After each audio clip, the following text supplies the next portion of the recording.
Leo hii umeona licha ya makelele yote unayosikia, matusi, vitu unayosikia bro, mimi nina tattoo ya Diamond. Ona hii hapa, hii tattoo, this is the face bro. Sio umeona? Hii hapa ni sura. Sio umeelewa? Sio umeelewa? Sio umeelewa?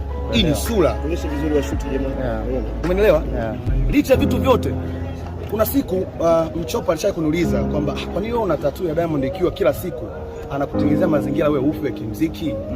Niko tayari hata leo wewe niwe ufe usepo duniani. Nikamwambia sikiza, wakati nachora tattoo nilijua kitu kimoja. Alinilift kutoka sehemu moja kwenda nyingine. Sisi ni vijana. Inaweza ikatokea siku kwa bahati mbaya tusifanye kazi pamoja.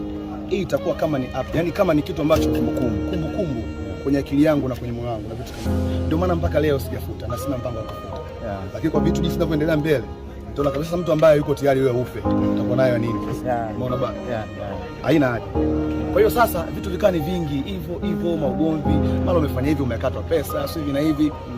Bro, mimi nishachajiwa milioni 10. Kisa tu nilienda kuangalia mpira wa Burundi na Tanzania, Taifa Stars. Kwenda kuisupport timu ya taifa. Kama unakumbuka siku Taifa Stars ilishinda goli 1 na Burundi.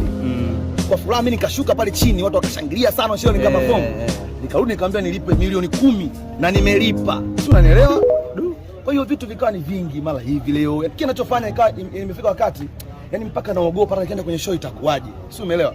Ikafika wakati mpaka bro nikaamua nijitenge, nikawa na watu wangu. Ikiwa kwenye show naenda na gari yangu mwenyewe ili kuepusha shari, kwa sababu isije ukajikwaa mtu akasema umeona udogo huyo. Nikafika wakati hata kurushana nguvu. Kwa hiyo fika wakati huo nimejaribu kila sehemu, nimemtafuta nani kutafuta peace, nimefanya vitu vyote. Mimi nikashindwa.